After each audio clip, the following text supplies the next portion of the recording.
नमस्कार दोस्तों, सीसी के लाइव एडिसेट लेक्चर में एक बार फिर से आप सभी का स्वागत है।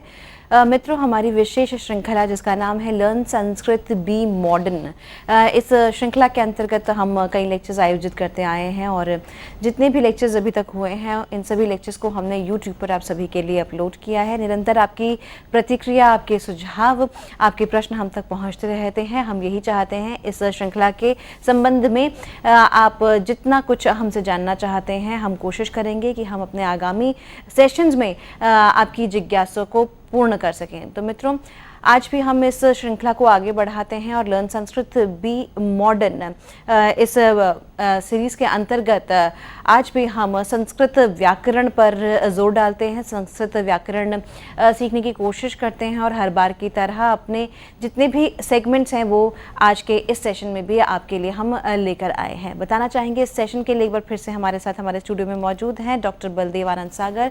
डॉक्टर बलदेव आनंद सागर संस्कृत समाचार प्रसारक हैं। इन्होंने कई पत्र पत्रिकाओं में लेख लिखे हैं संस्कृत भाषा को लेकर और हम यही चाहेंगे कि आज इनके माध्यम से हम एक बार फिर अपने ज्ञान में वृद्धि करें। तो डॉक्टर सागर, आपका एक बार फिर से बहुत बहुत स्वागत है। धन्यवाद गीतिका।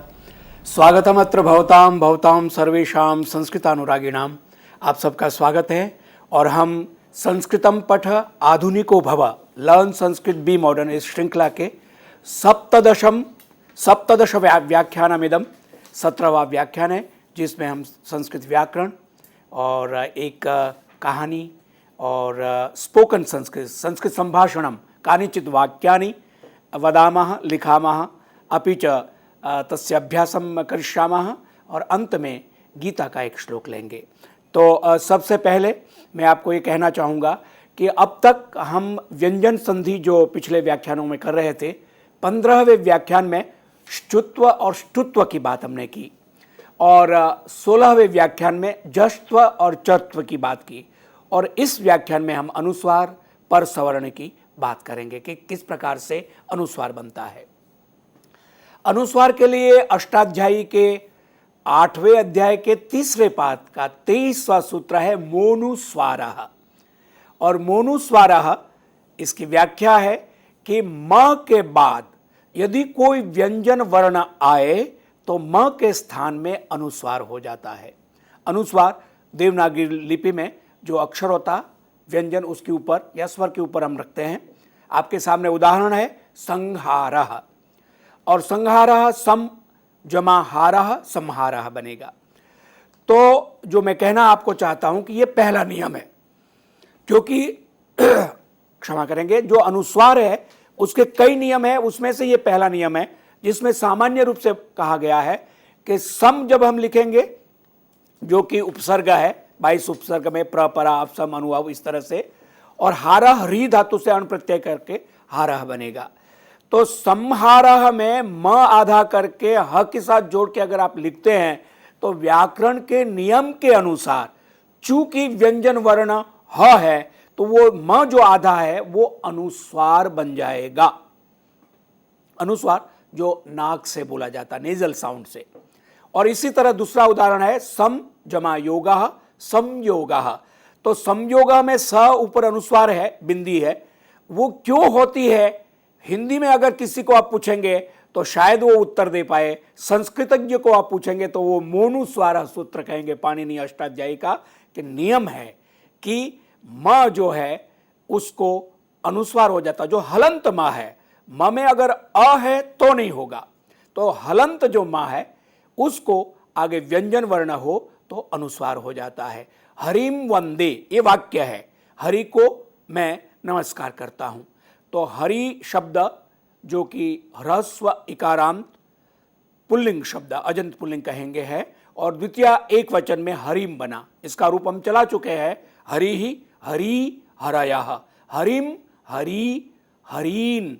तो द्वितीय एक वचन में हरिम बनेगा, मैं हरि को प्रणाम करता हूं। वंदे आत्मनेपदे धातु है।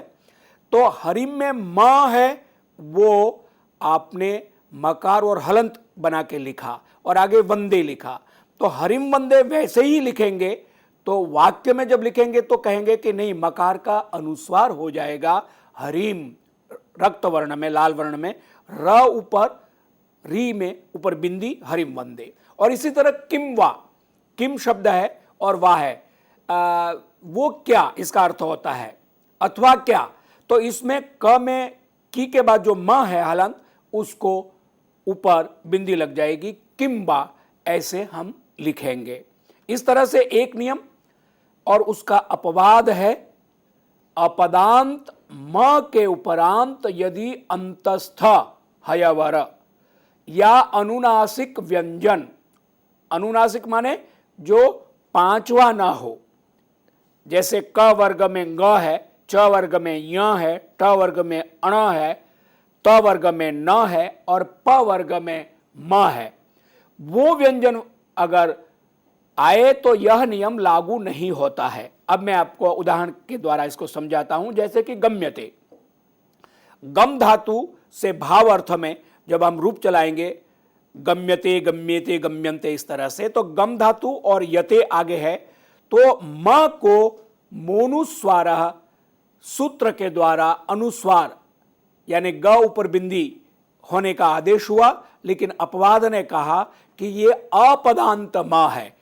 पदांत जैसे मैंने आपको बताया था कि पद पूरा होने पर उसको पदांत कहेंगे, लेकिन ये पदांत नहीं है। अभी गम धातु ओरिजिनल है और आगे यते प्रत्यय है, तो म को यहां अनुस्वार नहीं होगा, क्योंकि अंतस्थ या अनुनासिक व्यंजन वर्ण आगे य है, अंतस्थ है, और इसलिए ये नियम लागू नहीं होगा। इस तरह से नम्यते, नम धातु से भाव में नम्यते बनेगा, तो म हलंत है, उसको अनुस्वार नहीं होगा। और शाम्यते, शम धातु से शाम्यते, नम्यते नमस्कार किया जा रहा है, शाम्यते माने शमन किया जा रहा है, तो यहां पर यह अपवाद होगा और म को अनुस्वार नहीं होगा। यह अपवाद जानना बहुत जरूरी है। इसके बाद नियम 2 आता है। इसमें जैसे मकार को अनुस्वार होता है, इस तरह से नकार को भी अनुस्वार होता है, और इसके लिए सूत्र है नश्चापदान्तस्य झलि। झलि माने जल प्रत्याहार परे रहते। सूत्र 14 सूत्र है पाणिनि के, उसमें झभई का झ लेकर झभई घड़धश जबगड़दश ख फ छ ठ थ चट तव कपय शशर हल, ये झल में आएंगे।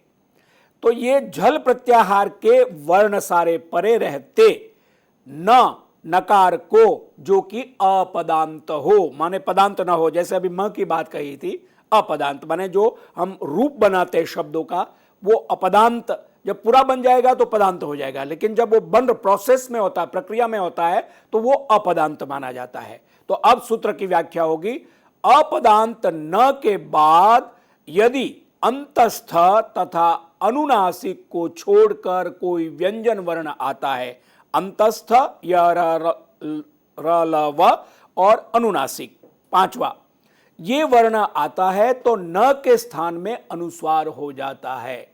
उदाहरण यशांसी और मंस्यते। यशस शब्द है, यशस माने कीर्ति, यश जो कि सकारांत नपुंसक शब्द है, और बहुवचन में, प्रथमा बहुवचन द्वितीय बहुवचन में आप जब रूप चलाएंगे तो यशान हुआ माने स को न हुआ, उपधा दीर्घ हो गया, यशान और आगे सी है, तो न को यहां अनुस्वार हो जाएगा। यशांसी जो तालव्य श आ की मात्रा शा है, ऊपर बिंदी, न की जगह बिंदी लगा देंगे। और मनस्यत में मन धातु, मनस्यते माने मानेगा या मनाया जाता है, मानता है, तो उस तरह से मन धातु के न को इसी तरह से अनुस्वार हो जाएगा, रूप बनेगा मनस्यते। इस प्रकार से नकार को भी अनुस्वार होता है। इसका नियम, ये सूत्र नश्चापदान्तस्य, ये अष्टाध्यायी का सूत्र आपके सामने रखा, और नकार को मोनुस्वार, मकार को अनुस्वार का आदेश करता है, और नश्चापदान्तस्य झलि, ये नकार को अनुस्वार करता है। इस तरह से हमने व्यंजन संधि का ये रूप देखा। अब हम पर सवर्ण देखेंगे कि किस प्रकार से पर माने बाद में जो समान वर्ण वाला आता है तब क्या संधि होती है व्यंजन की, और उसके लिए सूत्र है अनुस्वारस्य ययि पर सवर्णः। अनुस्वार को, अभी जो हमने अनुस्वार की प्रक्रिया चल रही है, तो अनुस्वार पर सवर्ण हो जाएगा, बाद में आने वाले वर्ण के समान हो जाएगा, यई, यई माने यही प्रत्यय परे रहते हैं। अब यही प्रत्यय कौन सा होगा मैंने आपको यहां दिखाया नहीं है, लेकिन आप समझ लेंगे 14 सूत्र में से हयवरट जैसे है तो यहां से शुरू करेंगे, यवरट लन यमगणनम जभय घड़दश जबगड़दश ख फ छ ठ थ च चटतौ कपई, कपई तक यानी हयवरट के य से कपई के य तक इतने वर्ण परे रहते, ये देखना होगा। तो अनुस्वार अपने पीछे होने वाले जो वर्ण है उसके समान हो जाएगा। अब इसको हम जो सूत्र है उसकी व्याख्या देखते हैं। ये इसका पहला नियम है, अनुस्वार के बाद यदि कोई स्पर्श वर्ण हो तो अनुस्वार के स्थान पर उसके आगे वाले वर्ण के वर्ग का, आगे वाले वर्ण के वर्ग का पंचम वर्ण हो जाता है। यानी जैसे कुचु टू तुपु हमने देखा था, क वर्ग त वर्ग च वर्ग प वर्ग, ये वर्ग है, उसमें 5 वर्ण है, तो उसका अंतिम माने क वर्ग है तो उसको ङ हो जाएगा, च है तो य हो जाएगा, त है तो न हो जाएगा, ट है तो न हो जाएगा, प है तो म हो जाएगा। ये वर्ण का जो वर्ग है उसका पंचम वर्ण हो गया। अब आइए देखते हैं उदाहरण। संकल्पः संतोषः संपूर्णम अंकितः कुंठितः गुम्फितः शांतः अंचितः, ये इतने शब्द 8 शब्द मैंने आपके सामने रखे। अब हम इसको उदाहरण को सूत्र के अनुसार कार्यान्वित करते हैं। सम ये उपसर्ग है आप जानते हैं, और समकल्प लिखेंगे तो क की वजह से सम का जो म नीचे हलंत लिखा है वो मोनुस्वारा से अनुस्वार हो जाएगा। अब ये अनुस्वार हुआ तो सम जमा कल्प है, ऐसी स्थिति में अनुस्वारस्य यही पर सवर्ण सूत्र आएगा और कहेगा कि ये जो अनुस्वार है और उसके बाद स्पर्श वर्ण यानी क है, तो अनुस्वार के स्थान पर आगे का जो ये क वर्ण है जो कि वर्ग है उसका 5वां माने ङ हो जाएगा। तो आगे देखिए लाल कलर में संकल्पः, यानी हिंदी में हम स के ऊपर अनुस्वार करके लिखते हैं तो शुद्ध माना जाता है, संस्कृत में भी लिखते हैं लेकिन सही रूप होगा संकल्पः, ङ आगे, और उसका उच्चारण भी यही होगा। हिंदी में क्या करेंगे, संकल्प ऐसा भी लोग कुछ बोलते हैं जो कि अशुद्ध माना जाएगा, बोलेंगे संकल्प, ङ की ध्वनि आना जरूरी है, वो क की वजह से जो अनुस्वार है वो ङ बन गया। ठीक इसी तरह संतोष, तोषः माने मतलब तुष्टि सेटिस्फैक्शन, और सम उपसर्ग पूर्वक संतोषः माने सम्यक तुष्टि, अच्छा तोष हो गया। तो स के ऊपर जो अनुस्वार है वो त की वजह से वो अनुस्वार न बन जाएगा, उसका जो ओरिजिनल रूप है वो तो म है, सम जमा तोषः, तो मोनुस्वारा से म को अनुस्वार हो गया। और हम हिंदी में प्रयोग करते हैं, देवनागरी में, अन्य भारतीय भाषाओं में भी संतोष लिखते हैं, लेकिन उसका शुद्ध रूप और संस्कृत का रूप है कि अनुस्वार को आगे त की वजह से त का पंचम वर्ण है, तथ द न आधा न हो जाएगा, संतोषः, ये शुद्ध रूप हुआ। इसी तरह संपूर्णम, सम जो म हलंत था उसको मोनुस्वारा से अनुस्वार हो गया, संपूर्णम बना, लेकिन आगे अनुस्वार से यही पर सवर्ण, इस सूत्र से जो अनुस्वार था उसको पर सवर्ण माने बाद में आने वाला जो वर्ण है उसके समान, यानी पूर्णम का प है तो पफ बभ म जो उसका 5वां उसका अनुनासिक है वो हो जाएगा संपूर्णम, प की वजह से म बन जाएगा। अंकितः, अम जमा कितः, तो म को अनुस्वार हो गया, हम अंकित हिंदी में भी अप डॉट करके लिखते हैं, लेकिन क की वजह से ग लिखेंगे तो अंकितः, ये व्याकरण के अनुसार शुद्ध रूप होगा। अनुस्वार से यही पर सवर्ण। कुंठित, कुंठित कई बार कु में ऊ लगा के ऊपर डॉट करके ठितः लिखते हैं, ठीक है, हिंदी में प्रयोग है, लेकिन संस्कृत में जब हम लिखेंगे तो कुंठित ठ की वजह से जो अनुस्वार है वो ट ठ ड ढ अण, आधा अण हो जाएगा, तो कुंठित, यानी इसमें नियम है, ये मैं आपसे कहना चाहूंगा। आप जानते हैं हिंदी में कई बार कई लोग पूछते हैं कि हिंदी में हम कुंठित भी लिखते हैं, क्योंकि गीता प्रेस गोरखपुर की बहुत सारी पुस्तकें हैं, उसमें कभी आधा अण होता है, सरल करने के लिए क ऊपर बिंदी अनुस्वार करते हैं, तो दोनों स्वीकार किए जाते हैं, लेकिन शुद्ध कुंठितः, क्योंकि उच्चारण उसके अनुसार होगा।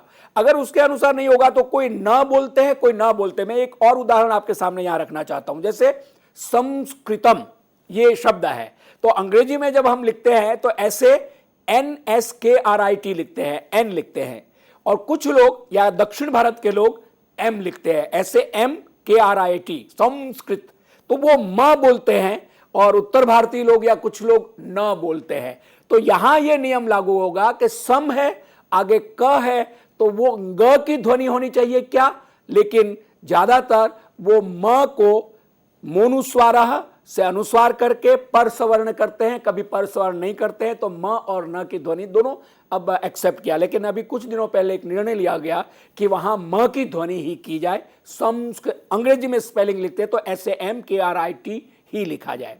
तो इसी तरह से गुम्फितः, गुम्फित करना, गूंथना, तो गुम और आगे फितः, ये गुम जो है ये एक प्रकार का आप यूं कहिए कि उपसर्ग के समान है या धातु के रूप में है, और उसका म को अनुस्वार हुआ और फ प फ ब भ म हो गया, गुम्फितः लिखेंगे। शांतः, शांत, श की आ की मात्रा के ऊपर अनुस्वार और मोनुस्वारा से म को अनुस्वार हो गया, और आगे त है उसी वगैरह से आधा ना हो गया। और अंचितः, जय अंकितः था तो क की वजह से ग हो गया, और चितः है चुन्न अर्थ में होता है, तो अंचितः, वैसे अचि धातु भी है, उससे भी अंचितः बनेगा। तो इस तरह से अनुस्वार को च की वजह से य हो गया अंचितः, संचितः, इस तरह से आगे रूप हम समझ सकते हैं।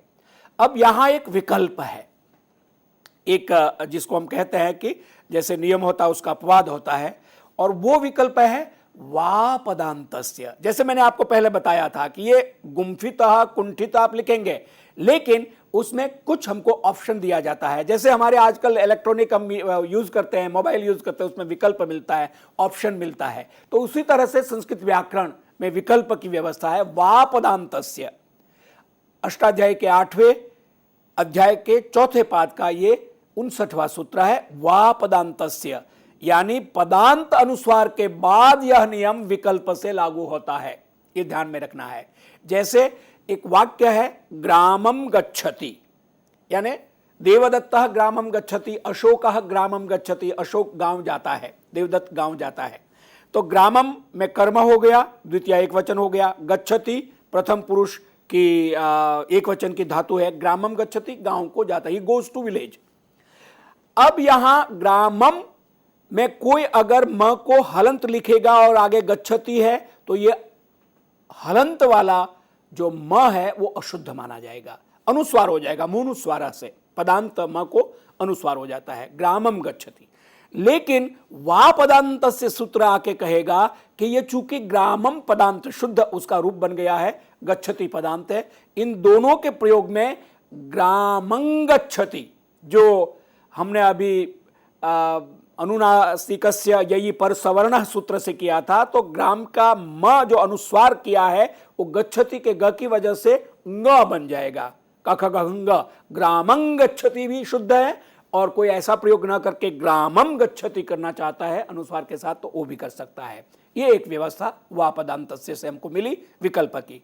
किंचित, किम चित माने कुछ, थोड़ा सा, इस अर्थ में आता है। किम शब्द से जो कि सर्वनाम है उसको चित प्रत्यय हो जाता है। तो किम का क के ऊपर जो अनुस्वार है वो चित की वजह से पर सवर्ण हो जाएगा। किंचित भी लिखेंगे, माने च की वजह से च छ ज य, या की के बाद य और चित जुड़ा हुआ होगा, या किंचित क के ऊपर अनुस्वार करेंगे विकल्प से रूप।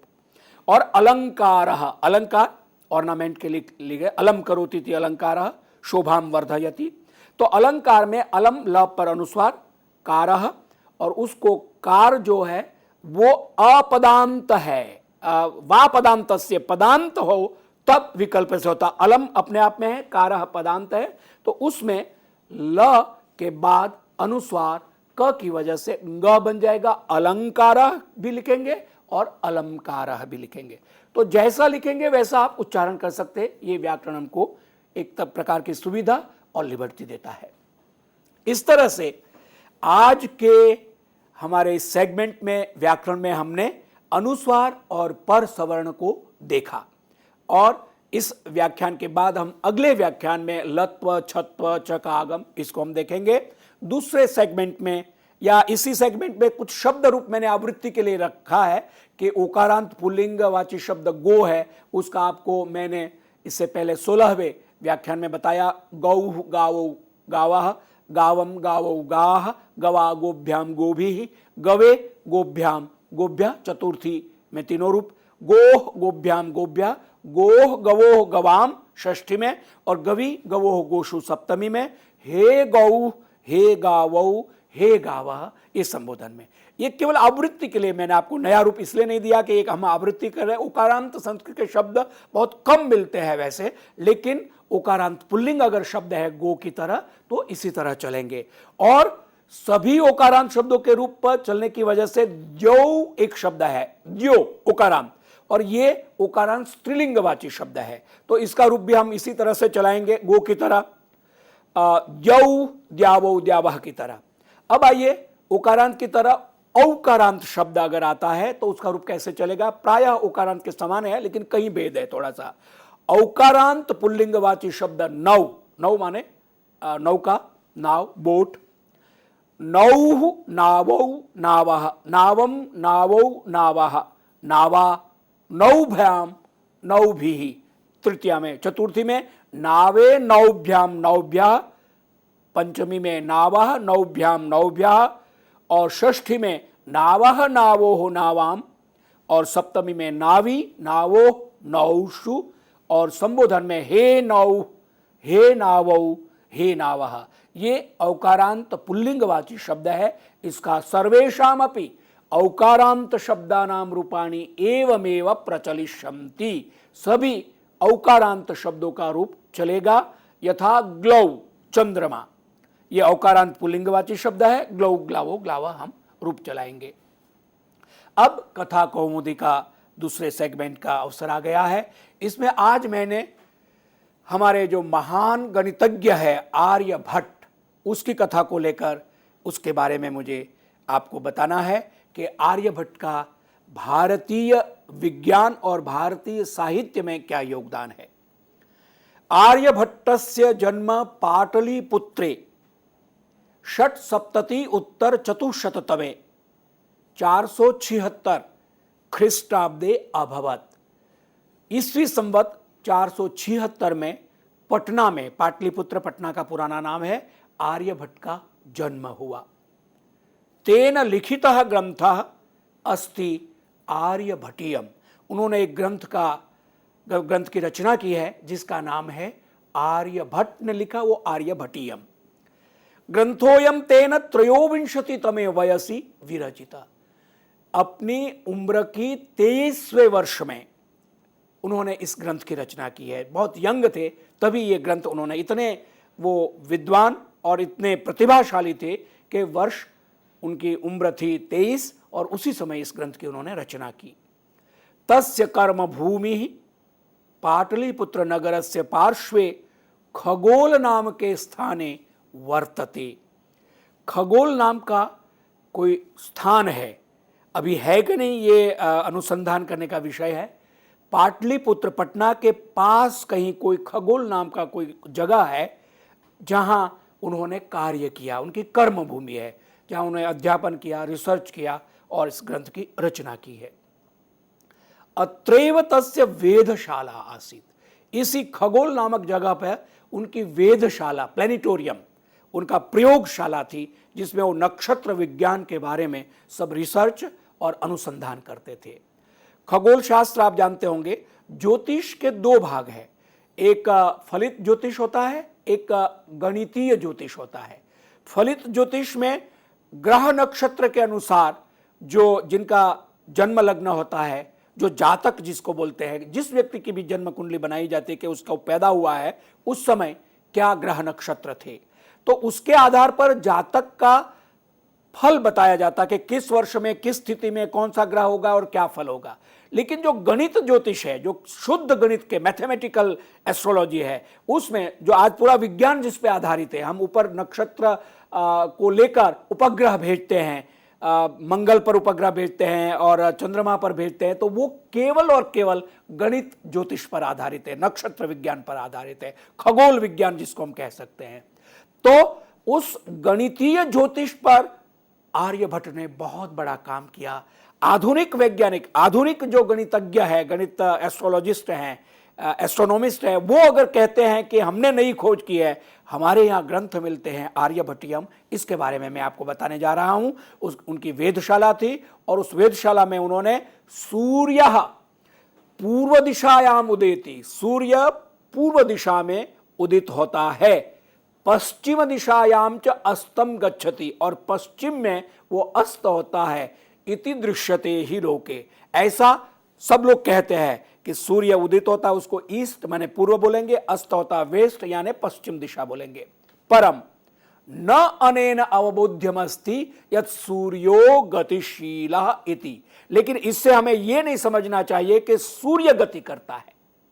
परम न अनेन अवबोध्यम, इससे यह नहीं समझना चाहिए कि सूर्य गतिशील है। सूर्यो अचलः, सूर्य अचल है। पृथ्वी च चला, और पृथ्वी चलती है, गतिमान है, पृथ्वी घूमती है सूर्य के पीछे। या स्वकीय अक्षे, जो अपनी धुरी पर घूर्णति, घूर्णति माने घूमती है, इति सांप्रतम सुस्थापितः सिद्धांतः, ये सिद्धांत आज मॉडर्न साइंस के हिसाब से भी यही है। बहुत पहले ये मान्यता थी कि सूर्य घूमता है, लेकिन बाद में गैलीलियो की कथा आप लोग जानते ही होंगे कि किस प्रकार उनको शासकीय दबाव में ये बोलना पड़ा कि नहीं सूर्य घूमता है, और बाद में उन्होंने धीरे से कहा कि लेकिन ये गलत है, पृथ्वी घूमती है सूर्य के चारों ओर, अपने अक्ष पे घूमती है और सूर्य अचल है। सिद्धांतोयम प्राथम्येन येन प्रवर्तिता, ये सिद्धांत सबसे पहले जिन्होंने प्रवर्तित किया स आसीत महान गणितज्ञ ज्योतिर्विच्च आर्यभट्टः, ये सिद्धांत के सूर्य अचल है और पृथ्वी अपने अक्ष पर, अपनी धुरी पर घूमती है, ये सिद्धांत महान गणितज्ञ और ज्योतिष शास्त्र जानने वाले आर्यभट्ट ने अपने आर्यभट्टियम ग्रंथ में दिया है। ये हम सब के लिए बहुत, ये इसका उद्घाटन इस सिद्धांत का बहुत ही प्रेरणाप्रद और गौरव लेने वाला है। यहीं पर इस व्याख्यान का हम अर्ध विराम लेते हैं। धन्यवाद।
नमस्कार। हम अपने व्याख्यान में महान गणितज्ञ आर्यभट्ट की बात कह रहे थे कि किस प्रकार सूर्य अचल है और पृथ्वी चलती है अपनी धुरी पर। इस सिद्धांत को आर्यभट्टियम ग्रंथ में रखा। सिद्धांतोयम प्राथम्येन येन प्रवर्तिता, सबसे पहले इस सिद्धांत को जिन्होंने रखा स आसीत महान गणितज्ञ ज्योतिर्विच्च आर्यभट्ट थे। हुआ क्या कि जिस तरह से समाज का विकास हुआ और साथ में विज्ञान का विकास हुआ, हम लोगों का समाज प्रतिष्ठित, और जैसे जैसे विकास करते गए इस तरह से नए नए सिद्धांत, विज्ञान, भौतिक विज्ञान, आध्यात्मिक विज्ञान, भारतीय संस्कृति की जो विशेषता है उसका विकास होता गया। तो पृथ्वी स्थिरा वर्तते इति परंपरया प्रचलिता रूढ़ि तेन प्रत्यादिष्टा। पहले एक परंपरा थी कि पृथ्वी स्थिर है। इस सिद्धांत या परंपरा जो थी और रूढ़ी थी, कुछ चीजें रूढ़ी होती है जिसको हम कंजर्वेशन कहते हैं या कंजर्वेटिव एटीट्यूड कहते हैं, तो इस रूढ़ी को, क्योंकि उसमें तर्क नहीं चलता, मान लेना होता है कि ऐसा ही होता है, तो ये रूढ़ी थी, इसको आर्यभट्ट ने प्रत्यादिष्टा, इसको नकारा। प्रति आदिश, दिश धातु से आदिशति बनता है, प्रत्यादिशति बनता है, और त प्रत्यय के स्त्रीलिंग में प्रत्यादिष्टा, यानी इस रूढ़ी का उन्होंने विरोध किया। क्यों? आर्यभट्टस्य योगदानम गणित ज्योतिषा संबद्धम वर्तते। आर्यभट्ट का जो पूरा का पूरा कंट्रीब्यूशन, योगदान है, वो मैथमेटिकल एस्ट्रोलॉजी के लिए है, फलित ज्योतिष के लिए नहीं है, गणित ज्योतिष के लिए है। यत्र, और गणित ज्योतिष में क्या होता है, संख्यानाम आकलनम महत्वम च आदधाति। गणित ज्योतिष में संख्याओं का आकलन का महत्व ज्यादा होता है, शुद्ध रूप से गणित की बात की जाती है। आर्यभट्ट फलित ज्योतिष शास्त्रे न विश्वसिति स्म। आर्यभट्ट फलित ज्योतिष के विषय में बिल्कुल विश्वास नहीं करते थे, केवल गणित ज्योतिष की बात की, और उसी पे उनका पूरा अनुसंधान और पूरा उनका जो रिसर्च वर्क है उसी में है। गणितीय पद्धत्या कृतम आकलनम, गणित के कारण जो ग्रह नक्षत्रों का वो मैथमेटिकल संख्या के हिसाब से जो गणित करते थे, संख्याओं का आकलन करते थे, आधृत्य एव तेन प्रतिपादितम, इसके हिसाब से उन्होंने ये सिद्धांत रखा, प्रतिपादन किया कि ग्रहणे, जब ग्रहण होता है, एक्लिप्स होता है, राहु केतु नामकौ दानवो नास्ति कारणम। देखिए, हमारा पूरा सांस्कृतिक और पारंपरिक जो एक प्रकार का विश्वास कहिए, मान्यता कहिए, उसमें यही कहा जाता है कि सूर्य और चंद्र को राहु और केतु जब ग्रसित करते हैं तो सूर्य ग्रहण, चंद्र ग्रहण होता है। लेकिन आर्यभट्ट ने कहा नहीं, ये कारण नहीं है। राहु और केतु सूर्य चंद्र को जब ग्रसते हैं तब ग्रहण नहीं होता है, बल्कि कब होता है, तत्र तु सूर्य चंद्र पृथ्वी इति त्रीणि एव कारणानि। ग्रहण में सूर्य, चंद्र और पृथ्वी, ये तीनों कारण है, राहु केतु कारण नहीं है। सूर्यं परितः भ्रमन्त्याः पृथिव्याः चंद्रस्य परिक्रमापथेन संयोगात् ग्रहणं भवति। एक्लिप्स, ग्रहण कैसे होता है कि सूर्य की चारों ओर घूमने वाली पृथ्वी, उसके रास्ते में चंद्रस्य परिक्रमापथेन, चंद्र भी परिक्रमा करता है सूर्य के चारों ओर, जब संयोग होता है तो पृथ्वी और चंद्र के कारण जब एक दूसरे के रास्ते में आते हैं तो ग्रहण होता है। और इसी तरह से पृथ्वी और सूर्य जब चंद्र के रास्ते में आते हैं तो चंद्र ग्रहण होता है। यदा पृथिव्याः छायापातेन, जब पृथ्वी की छाया चंद्रस्य प्रकाशः अवरुध्यते, पृथ्वी की छाया की वजह से चंद्र की रोशनी रुक जाती है, चंद्रस्य प्रकाशः अवरुध्यते, रुकता है, तदा चंद्रग्रहणम भवति, तब चंद्रग्रहण होता है। तथैव, उसी प्रकार से पृथ्वी सूर्ययोः, पृथ्वी और सूर्य के मध्य, बीच में, समागतस्य चंद्रस्य, पृथ्वी और सूर्य के बीच में आने वाले चंद्र की छायापातेन, छाया गिरने से सूर्य ग्रहणम दृश्यते, सूर्य ग्रहण होता है। कस्यापि समाज सेविनः नूतनानां विचाराणां स्वीकारे प्रायः सामान्य जनाः काठिन्यम अनुभवन्ति। अब इस कहानी में कथा लेखक ने यह बात कही है कि कोई भी समाज सेवी या समाज में नया परिवर्तन करने वाले, जैसे बहुत बड़े महान पुरुष हुए हैं, हम उनका पूरा नाम सूची तालिका है, तो उनकी कोई एक बात है, वो जो नए विचार रखते हैं उसको सामान्य लोग एकदम स्वीकार नहीं करते हैं। सामान्य जनाः काठिन्यम अनुभवन्ति, क्योंकि वो मान्यता को मानते हैं, वो कहते हैं ऐसे कैसे होगा, कि क्योंकि वो विज्ञान की समझ जब तक डेवलप नहीं होगी, वैज्ञानिक सोच जब तक उसका उद्भव विकास नहीं होगा, तब तक हम इस बात को मान नहीं सकते। यद्यपि अब मैं यहां, चूंकि मैं संस्कृत का विद्यार्थी हूं और संस्कृत पारंपरिक जो अध्ययन किया है उसके कारण जो राहु केतु और समुद्र मंथन, जिसे चंद्रमा निकला, लक्ष्मी, ये 14 रत्न निकले, और उसके बाद अमृत बांटते समय अमृत को बांटने में देवताओं में जो राहु चला गया था और उसने अमृत का पान किया थोड़ा सा, इसलिए बाद में उसको विष्णु के चक्र से उसका शिरच्छेद कर दिया गया। तो राहु और केतु ये दो बन गए, एक ही थे, उसका दो भाग हो गया। और वो दोनों सूर्य चंद्र ने ये बात कही थी, इसलिए उसका ग्रहण करते। ये कथा, इसके पीछे कारण है, वैज्ञानिक कारण है, जो मैं समझता हूं और विद्वान लोग जो समझते हैं, और मैंने जो पढ़ा है और सुना है विद्वानों से, कि सामान्य व्यक्ति विज्ञान की इतनी सोच या समझ नहीं रखता है, तो पौराणिक कथाओं के माध्यम से उनको समझाया जाता है कि किस तरह से राहु और केतु हुए और वो सूर्य और चंद्र को ग्रस लेते, तो सूर्य और चंद्र ग्रहण होता और उसमें ये करना चाहिए या नहीं करना चाहिए। वैज्ञानिक सारे एक पद्धति है, लेकिन समझाने का तरीका अलग है। विज्ञान शुद्ध रूप से वो सामने रखता है, और जो सांस्कृतिक या पारंपरिक जो सोच है उसमें सामान्य लोगों, क्योंकि कुंभ मेला होता है, कुंभ मेले में हजारों लोग दूर दूर से आते हैं, उनको केवल इतना है कि इस समय हम अगर गंगा में डुबकी लगाएंगे तो पुण्य होगा।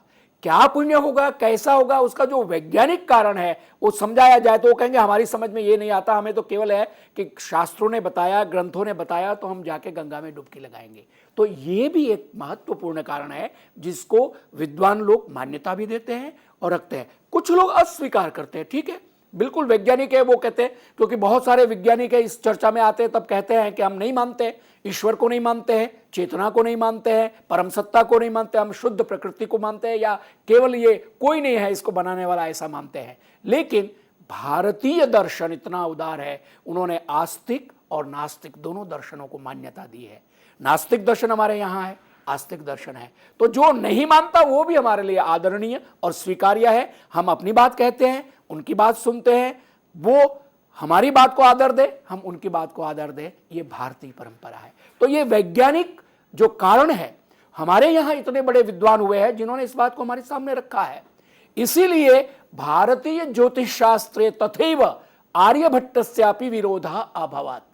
जिस तरह से भारतीय ज्योतिष शास्त्र में उसको मानने में कई लोग विरोध करते हैं, उसी प्रकार से आर्यभट्ट ने जब यह सिद्धांत रखा कि सूर्य स्थिर है, पृथ्वी घूमती है, सूर्य चंद्र और पृथ्वी के कारण आपस में ये ग्रहण होते हैं, तस्य सिद्धांता उपेक्षिता, उनके सिद्धांतों की उपेक्षा हुई, लोगों ने अनादर किया, नहीं माना। कुछ लोगों ने माना, कुछ लोगों ने नहीं माना। सह पंडितम मन्यानाम उपहास पात्रम जातः। आर्यभट्ट को जब इन्होंने अपना सिद्धांत रखा तो जो अपने आप को पंडितम मन्य, माने जो अपने आप को विद्वान मानते थे, वास्तव में पंडित नहीं थे, केवल मानते थे कि हम विद्वान हैं, हम पंडित हैं, हम समझदार हैं, हम स्कॉलर हैं, उन लोगों ने आर्यभट्ट का उपहास किया। पुनरपि तस्य दृष्टि ही कालातिगामिनी दृष्टा। फिर भी आर्यभट्ट की जो दृष्टि थी वो कालातिगामिनी, माने जो समय है उसको पार करके देखना, उसको कालातिगामिनी दृष्टि कहते हैं। माने वर्तमान और वर्तमान को क्रॉस करके देखने वाला जो है, जिसको क्रांत दृष्टा बोलते हैं। भगवान शंकराचार्य जी ने कवि ही क्रांत दृष्टा ऐसा उपनिषद भाष्य में लिखा है कि जो विचारक होता है, जो वैज्ञानिक होता है, उसकी दृष्टि समय वर्तमान से परे हट के आगे की होती है। वो देख लेते हैं कि क्या सत्य है और क्या होने वाला है, इसकी भी संभावना को वो प्रतिपादित करते हैं। तो आर्यभट्ट की दृष्टि कालातिगामिनी थी, काल का अतिक्रमण करके आगे वो देख लेते थे कि क्या है। इसलिए उन्होंने अपने सिद्धांत को रखा और आर्यभट्टियम इस ग्रंथ में उन्होंने इसका प्रतिपादन किया है। आधुनिकैः वैज्ञानिकैः तस्मिन् तस्य च सिद्धांते समादरः प्रकटितः। देखिए, अब कई 100 वर्षों के बाद जो आधुनिक वैज्ञानिक है, उन्होंने उस तरह से जब सोचना शुरू, भौतिक विज्ञानों की दृष्टि के साथ सोचना शुरू किया, और जो 5 तत्व है पृथ्वी, जल, तेज, वायु, आकाश, और उसका विश्लेषण करना शुरू किया, और नक्षत्रों का गणित जब उन्होंने लगाना शुरू किया, तो आधुनिक वैज्ञानिकों ने आर्यभट्ट और आर्यभट्ट के सिद्धांतों को आदर देना आरंभ किया। अस्मादेव कारणाद अस्माकं प्रथमोपग्रहस्य नाम आर्यभट्टः इति कृतम्। अभी तो भारत ने बहुत सारे सैटेलाइट उपग्रह भेज दिए हैं, लेकिन जो पहला सैटेलाइट भेजा गया उसका नाम रखा गया आर्यभट्ट। हम सब जानते हैं, आर्यभट्ट की स्मृति में उनको आदर देने के लिए, उनके योगदान को याद रखने के लिए जो भारतीय प्रथम उपग्रह हमने भेजा उसका नाम रखा गया आर्यभट्ट। वस्तुतः भारतीयायाः गणित परंपरायाः अथ च विज्ञान परंपरायाः असौ एकः शिखर पुरुषः आसीत्। एक्चुअली आर्यभट्ट जो भारतीय विज्ञान परंपरा है और गणित परंपरा है उसके शिखर पुरुष के रूप में माने जाते हैं। आज आदर उनको दिया जाता है, श्रेष्ठ व्यक्तित्व उनका है। और उनके आदर में ये श्लोक, आर्यभट्टः महान विद्वान गणनायां विचक्षणः। आर्यभट्ट अत्यंत स्कॉलर, टैलेंटेड थे और कैलकुलेशन में, गणित में वो विचक्षण थे, माने एक्सेलेंट थे। ग्रंथः आर्यभटीयम ही, उन्होंने अपना आर्यभट्ट नाम का ग्रंथ व्यरचयत समुत्तमम, आर्यभट्ट ग्रंथ की उन्होंने जो उत्तम ग्रंथ है उसकी रचना की। इसके साथ ये कथा संस्कृत की यही संपन्न होती है। मैंने सोचा कि समय कम होगा और ज़्यादा होगा तो दूसरी कथा सुनाऊंगा, लेकिन दूसरी कथा अगले व्याख्यान में सुनाऊंगा। अभी हम तीसरा सेगमेंट लेते हैं, संभाषणाभ्यास। और संभाषण अभ्यास में पहले हमने 16वें व्याख्यान में कुछ वाक्य किए थे, उसकी आवृत्ति करते हैं। तद विषये चिंता मास्तु, यदा वयम संस्कृत संभाषणम कुर्मः तदा, उसके बारे में चिंता न कीजिए, डोंट वरी अबाउट दैट, ऐसा कहना है। तद विषये चिंता मास्तु, तथैव इति न नियमः, अगर कहना है, नियम नहीं है कि ऐसा ही हो, there is no such rule, ये कहना है तो संस्कृत में हम कहेंगे तथैव, तथा एव तथैव संधि हुई है, इति न नियमः, ऐसा कोई रूल नहीं है, नियम नहीं है। फिर हमें अभिव्यक्ति करना है, कर सकते हैं पर समय चाहिए, it is possible to do, some time is required, तो संस्कृत में हम कहेंगे कर्तुम शक्यम, कर सकते हैं, किंचित समयः अपेक्षते, थोड़ा समय चाहिए। ये हम पढ़ चुके हैं। एतावत्तु कृतवान, इतना तो किया है, इतना तो किया, at least he did this much, एतावत्तु कृतवान। अब मैंने अपने पिछले व्याख्यान में कहा था कृतवान पुल्लिंग के लिए है, किसी महिला ने किया तो हम कहेंगे एतावत्तु कृतवती, ऐसे इसमें भेद हो जाएगा।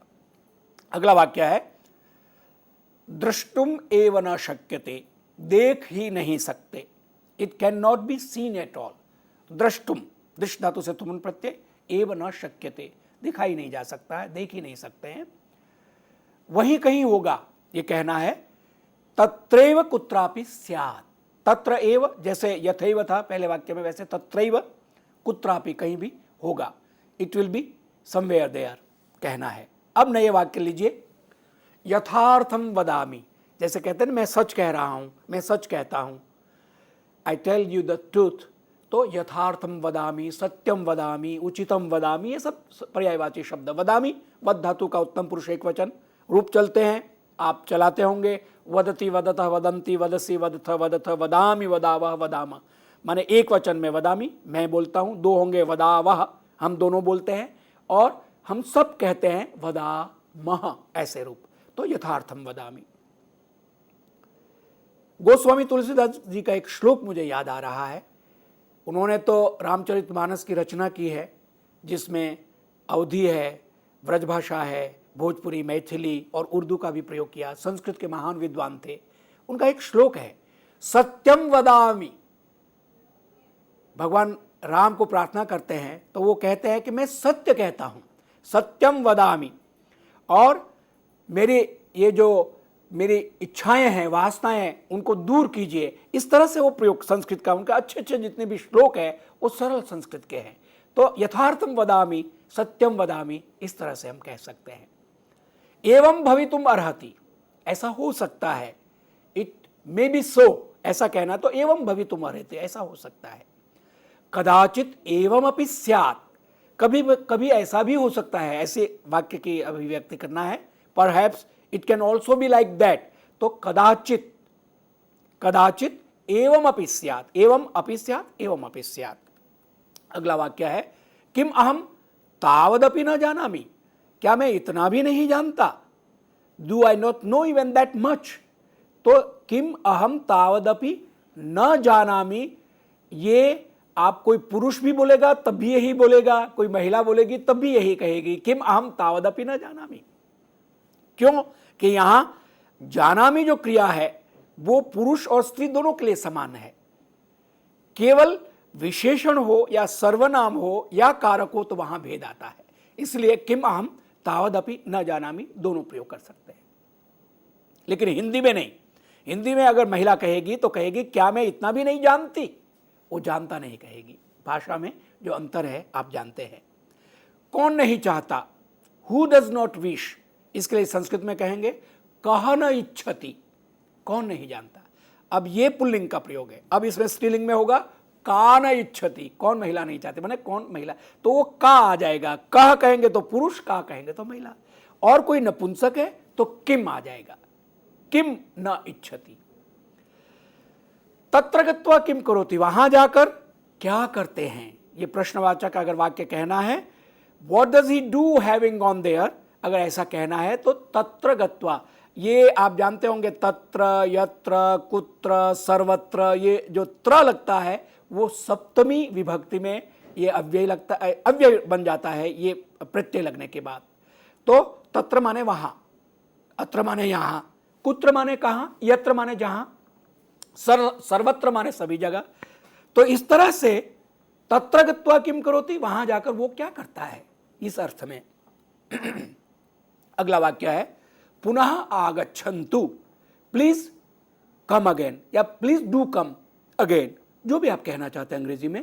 संस्कृत में हम कहेंगे पुनः आगच्छन्तु, कृपया पुनः आगच्छन्तु, मेहरबानी करके फिर से आइए।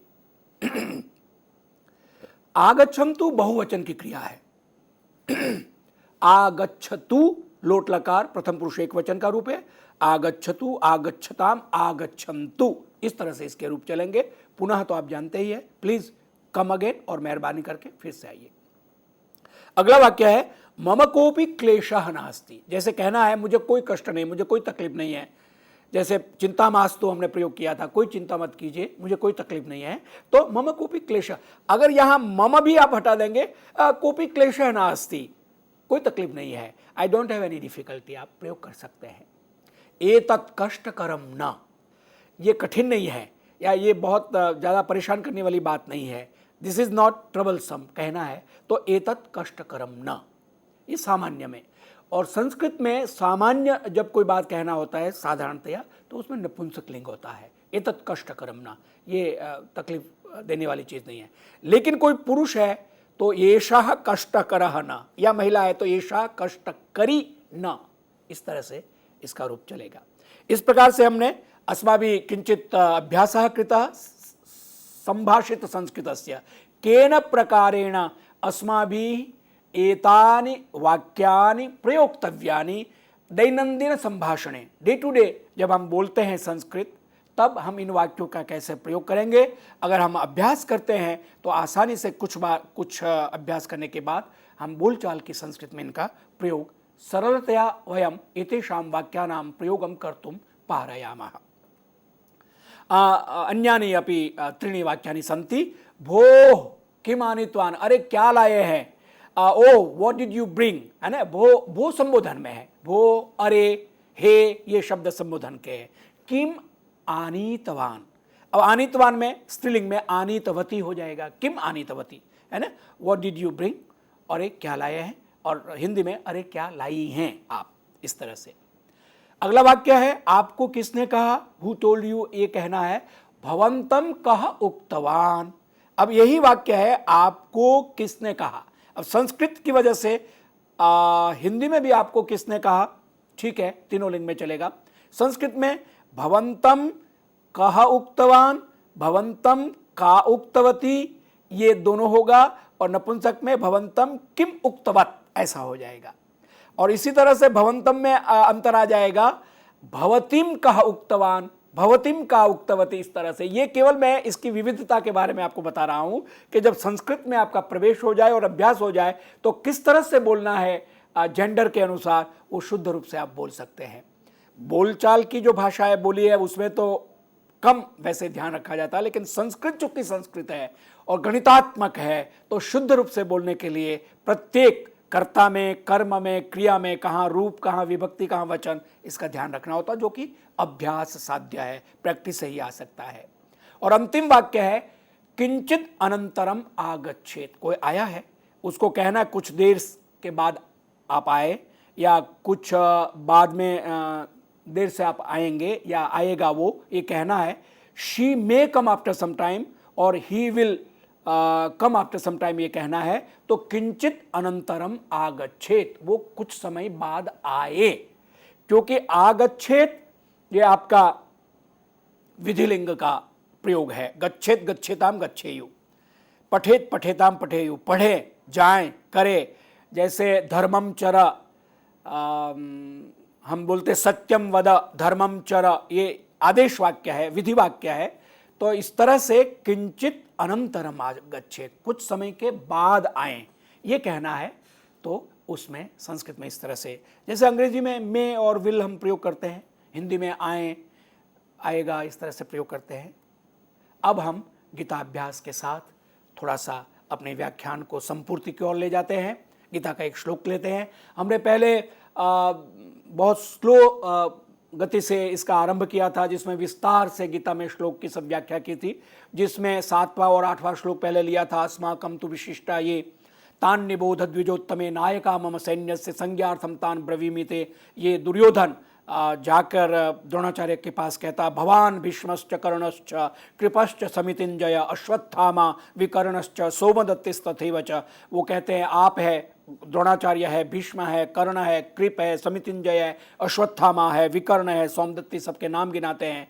और उसके बाद 9वां श्लोक हमने लिया था, अन्ये च बहवः शूराः मदर्थे त्यक्त जीविता। इतने नाम गिनाने के बाद और भी बहुत सारे शूरवीर हैं जो मेरे लिए अपने जीवन को होमने के लिए, शहीद होने के लिए, युद्ध में अपने प्राण देने के लिए तैयार है। और वो कैसे है? नाना शस्त्र प्रहरणा, अनेक प्रकार के शस्त्र, तीर, भाला, आयुध चलाने में जो कि दक्ष है। सर्वे युद्ध विशारदा, ये सब युद्ध में बहुत विशारद है, बहुत एक्सपर्ट है।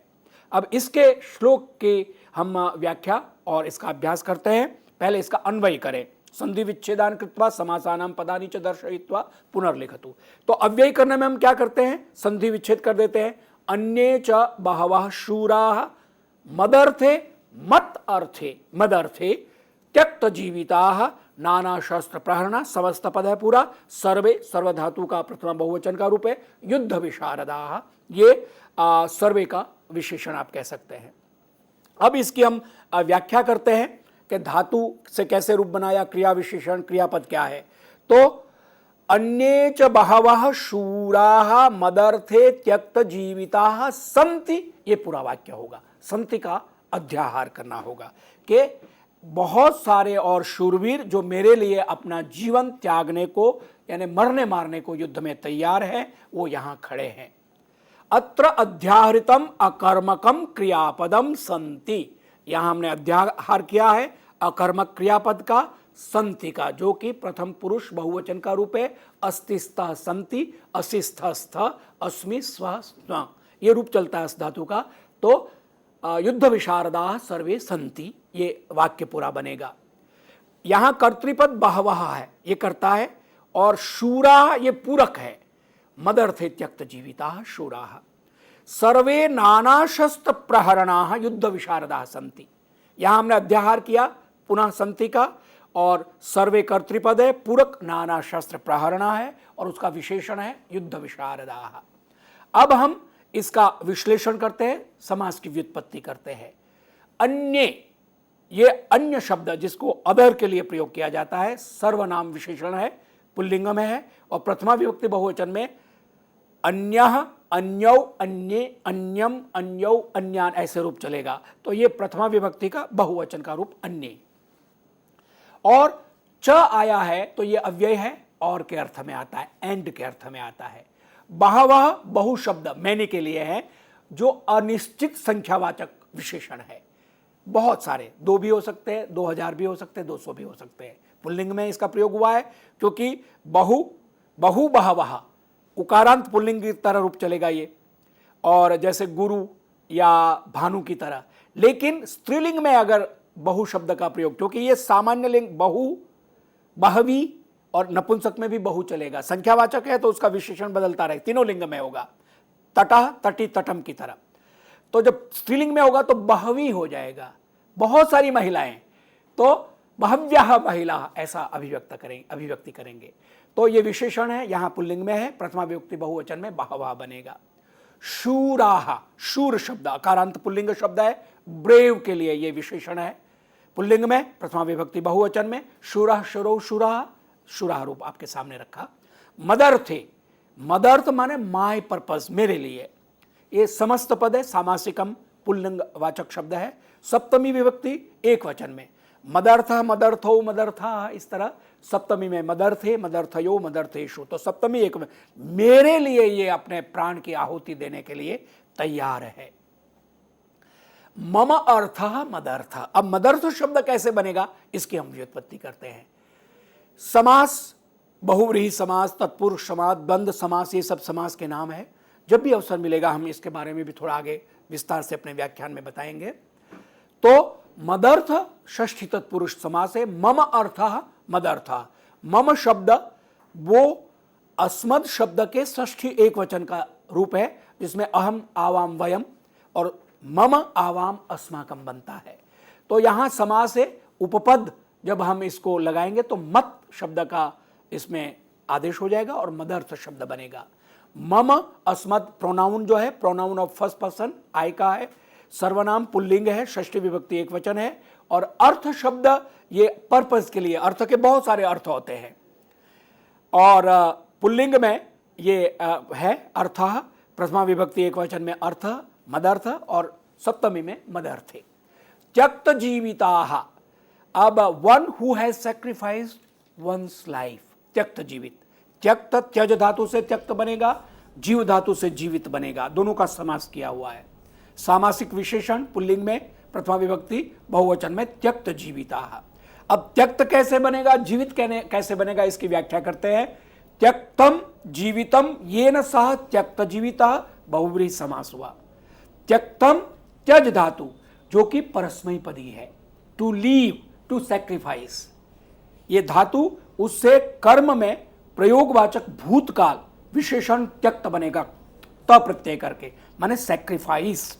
नपुंसकलिंग में प्रथमा विभक्ति एक वचन, जीवितम जीव धातु, ये भी परस्मैपदी धातु है, टू लिव, जीने के अर्थ में, उसमें कर्म प्रयोगवाचक भूतकाल वाची विशेषण, और नपुंसकलिंग में जीवित शब्द माने जीवन, लाइफ, तस्य प्रथमा विभक्ति एक वचन जीवितम। नाना शस्त्र प्रहरणा, one who can strike with variety of weapons, अनेक प्रकार के शस्त्र चलाने में जो विचक्षण हो, एक्सपर्ट हो। नाना शस्त्राणि कर्मधारय समास है। नाना शस्त्र प्रहरणम यस्य सह नाना शस्त्र प्रहरणः, बहुव्रीहि समास। नाना माने मैनी, वेरिड, अनेक प्रकार के, इति अनिश्चित संख्यावाचकम विशेषणार्थी अव्यय हो गया। शस्त्राणि, शस्त्र वेपन के लिए नपुंसकलिंग का एक वचन का रूप है, प्रथमा विभक्ति बहुवचन में शस्त्राणि, शस्त्रम शस्त्रे शस्त्राणि, शस्त्रम शस्त्रे शस्त्राणि रूप चलेगा, जो कि अभी हमने अजंत पुल्लिंग नपुंसक के रूप नहीं चलाए हैं। प्रहरणम प्र उपसर्ग है, री धातु है, और उसको परस्मै उभयपदी धातु है, और टू स्ट्राइक अर्थ में है, और उससे नपुंसकलिंग में प्रहरण बनेगा, प्रथमा विभक्ति एक वचन में रूप। और इस तरह से आगे भी थोड़ी हम अगले व्याख्यान में करेंगे। इस व्याख्यान का समय पूरा हो गया है, हम अपनी बात यहीं पर पूरी करते हैं। धन्यवाद। और इसी के साथ हम धन्यवाद देना चाहेंगे डॉक्टर बलदेवानंद सागर का। मित्रों, हम यही चाहते हैं कि आपके कोई भी सुझाव हो, प्रश्न हो, प्रतिक्रियाएं हो, हमारे साथ ज़रूर साझा करें, क्योंकि हमारा निरंतर यही प्रयास रहता है कि हम आपको ज़्यादा से ज़्यादा पठन पाठन की सामग्री उपलब्ध कराएं। तो आप सभी से फिर मुलाकात होगी, तब तक के लिए नमस्कार। नमस्कार।